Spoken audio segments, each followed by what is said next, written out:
स्वागत है आपका अपने ही चैनल द स्मार्ट ज्ञान अड्डा में। जी हाँ फ्रेंड, आज के इस अंक में कई महत्वपूर्ण हलचलों के साथ आपके बीच लेकर के आए हैं सितंबर वेतन अपडेट को लेकर के अच्छी खबर जो निकल करके आ रही है उसको। जी हाँ फ्रेंड, 55% डीए के साथ जो बढ़ा हुआ डीए है, फिलहाल डीए तो बढ़ करके 58% हो गया है, लेकिन बिहार सरकार के द्वारा इसकी घोषणा नहीं की गई है।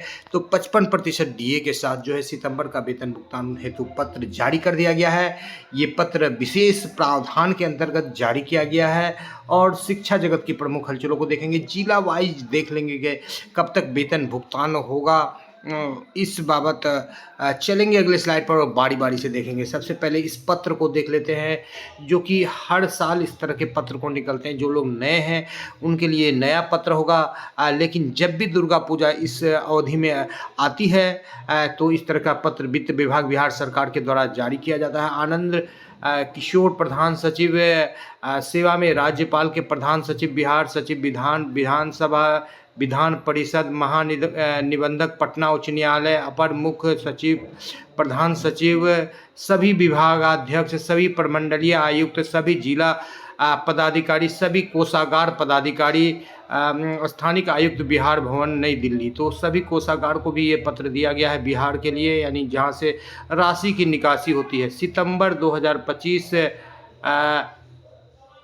का वेतन भुगतान 25/9 से करने के संबंध में, यानी 25/9 से वेतन भुगतान की प्रक्रिया शुरू हो जाएगी। उपर्युक्त संबंध में कहना है कि सरकार के वैसे कर्मी और राजपत्रित एवं राजपत्रित और राजपत्रित के श्रेणी में शिक्षक आते हैं जिनके वेतन की निकासी स्थापना विपत्र से की जाती है, को संबंधित माह के अंतिम कार्य दिवस माह मार्च का वेतन छोड़कर पर भुगतान अनुमान्य है।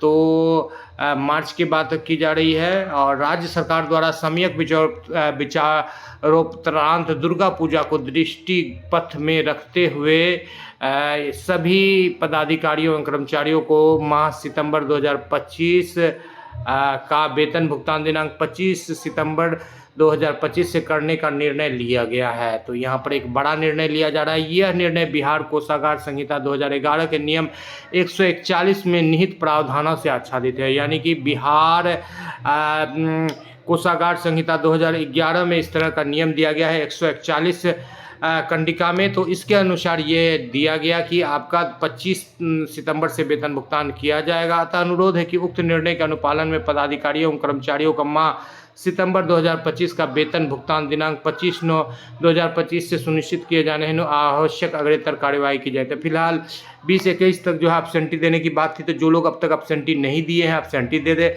बात हो रही थी प्रधान अध्यापक, प्रधान शिक्षकों का वेतन भुगतान को लेकर के, HRMS फॉर्म जमा करने को लेकर के, वो लोग भी HRMS फॉर्म जमा कर सकते हैं।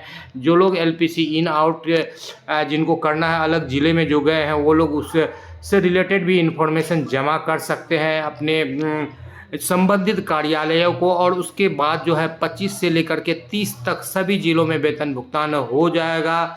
इसको लेकर के सरकार जो है बिल्कुल पत्र जारी कर दिया गया है और 25 से 30 तक सभी जिलों में होगा, चाहे वो अररिया से लेकर के किशनगंज, जमुई, 9 प्रमंडल के सभी जिलों में। फिलहाल नाम लेने से कोई ज़्यादा कुछ फ़ायदा होने वाले नहीं है। जो भी 38 ज़िले हैं बिहार के, सब जिले सभी ज़िलों पर ये पत्र समान रूप से लागू हो रहा है, चाहे वो राजधानी पटना हो, अरवल हो, शिवहर हो, जहानाबाद हो, मुजफ्फरपुर हो। 5 से 15 नवंबर तक 3 चरणों में चुनाव होने के यहाँ पर आसार व्यक्त किया गया है। आपको बताते चले फ्रेंड कि 15 नवंबर तक जो है 2025 तक जो है बिहार विधानसभा का कार्यकाल समाप्त हो जाएगा।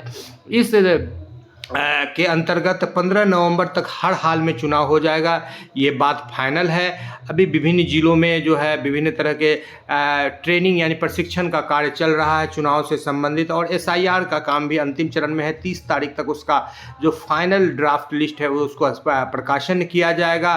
तो 15 नवंबर तक ये सब कयास लगाए जा रहे हैं। कई बार जो है अधिकतर 5 चरणों में चुनाव बिहार में होते हैं। फिलहाल जो ये कयास लगाए जा रहे हैं बिल्कुल सही है कि 15 नवंबर तक चुनाव होंगे, क्योंकि 15 नवंबर तक जो है कार्यकाल समाप्त होने वाला है। और विभिन्न प्रकार के अवकाश हेतु HRMS पोर्टल पर आवेदन समर्पित करने के संबंध में उपर्युक्त संबंध में ये बातें कही गई है कि वीडियो कॉन्फ्रेंसिंग के माध्यम से समीक्षात्मक बैठक में ये कार्यालयों एवं विद्यालयों में पदस्थापित पदाधिकारियों, कर्मियों, शिक्षकों को विभिन्न प्रकार के अवकाश हेतु HRMS पोर्टल के माध्यम से आवेदन समर्पित करने का निर्देश दिया गया। अतः निर्देशानुसार कहना है कि अपने अधीनस्थ कार्यालयों, विद्यालयों में पदस्थापित पदाधिकारियों, शिक्षकों को विभिन्न प्रकार के अवकाश निमित्त HRMS पोर्टल के माध्यम से आवेदन समर्पित करने हेतु निर्देश संसूचित करने की कृपा की जाए। तो एक नया तरीका से जो है अब आवेदन देना पड़ेगा छुट्टी लेने के लिए शिक्षकों को भी, क्या कि शिक्षकों को भी यहाँ पर जो है इंगित किया गया है कि HRMS पोर्टल पर आप आवेदन देंगे और ये पत्र सभी जिला शिक्षा पदाधिकारी, सभी जिला कार्यक्रम पदाधिकारी को जारी किया गया है, तब जा कर के आपको अवकाश स्वीकृत होगा।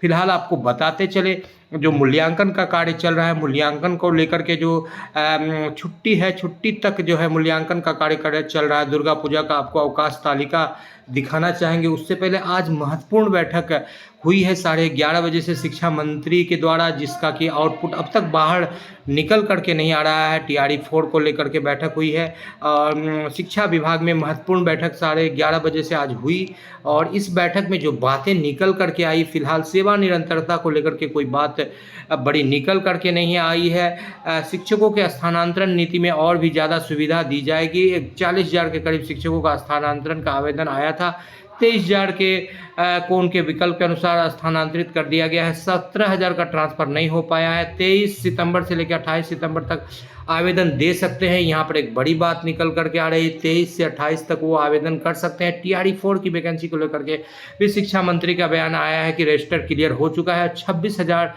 वैकेंसी आएगी। जो वैकेंसी में घोषणा हुई है वृद्धि नहीं होगी। TRE 5 भी निकाला जाएगा।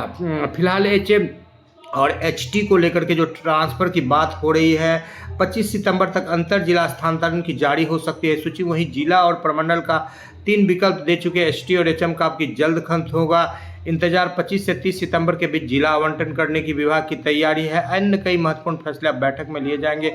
22, 23 और 25 सितंबर शिक्षा विभाग में होगी महत्वपूर्ण बैठक। तीनों बैठक में हो सकते हैं अलग अलग बिंदुओं पर चर्चा। तो 22, 23 और 25 सितंबर को जो बैठकें हो रही, उन बैठकों में वरीयता, प्रोन्नति और सेवा निरंतरता, वरीयता, प्रोन्नति और सेवा निरंतरता पर जो है फाइनल ये जो है मोहर लगने वाली है। इसको लेकर के बैठकें हो रही है। फिलहाल आपको बताते चले फ्रेंड, जो पत्र जारी किया गया है उस पत्र को अभी फिलहाल आपके आंखों के सामने हम नहीं ला पा रहे हैं, लेकिन आपको बताते हैं कि मूल्यांकन का कार्य जो चल रहा है 26-27 सितंबर तक, उसमें आपको छुट्टी नहीं दिया गया है।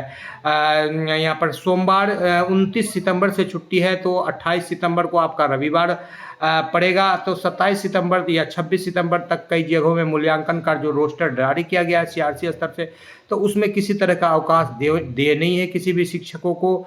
तो कोई भी शिक्षक जो है बिल्कुल अवकाश लेंगे तो बिल्कुल वो प्रखंड स्तर के या जिला स्तर के कार्यालय से उसे फॉरवर्ड करा कर के ही अवकाश ले पाएंगे। अन्यथा की स्थिति में यदि आप अवकाश देते हैं और किसी तरह की कोई दिक्कत या व्यवधान होता है, तो आप प्रधान अध्यापक, प्रधान शिक्षक के रूप में वहाँ पर जो है एक खामियाजा आपको भुगतना पड़ सकता है। तो 22 सितंबर का अवकाश आज क्या है, उसके बाद जो है 28 सितंबर संडे से अवकाश लेकर के 2 अक्टूबर तक का अवकाश रहेगा। फिलहाल इस अवधि में अवकाश दे नहीं होगा, जो कि मूल्यांकन का कार्य किया जा रहा है।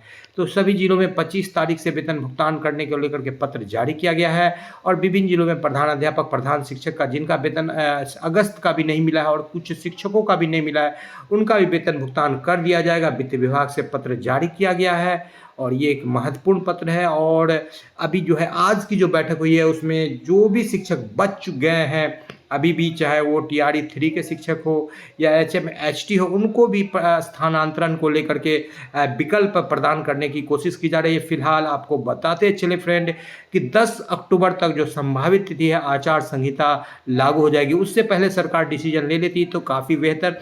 आपको और एक महत्वपूर्ण जानकारी यहाँ पर देते चले कि जो भी प्रक्रिया ऑन प्रोसेस रहेगी, तो आचार संहिता के दौरान भी वो प्रक्रिया चलती रहेगी, चाहे स्थानांतरण, ट्रांसफ़र की बात हो। कुछ वहाँ पर कानूनी प्रावधान होते हैं, ऑन प्रोसेस जो रहता है वो प्रक्रिया पूरी हो जाती है उस पर आचार संहिता का नियम प्रभावी नहीं होता है। तो फिलहाल ऐसा लगता है कि ट्रांसफ़र पोस्टिंग को लेकर के जो है प्रोसेस चलते रहेंगे, क्योंकि वो अभी ऑन प्रोसेस है, पूर्व से चल रहे हैं, अभी भी पूरा नहीं हुआ है। आज के अंक में इतना है, इसी उम्मीद के साथ कि आपका वाजिब हक मिले। 55% डीए के साथ 25 से 30 के बीच आपका भुगतान हो। सभी जिलों के शिक्षकों को दुर्गा पूजा की, महालया की ढेर सारी शुभकामनाएं। आपका दिन उज्जवल हो। दुर्गा माता शक्ति के रूप में आपके जीवन को उज्जवल दे, प्रकाशमय करे। आपसे आपका दोस्त और होस्ट विदा लेता है। जय हिंद, जय भारत, वंदे मातरम। वीडियो को शुरू से लेकर अंत तक देखने के लिए आपका बहुत बहुत धन्यवाद। आपका दिन शुभ हो।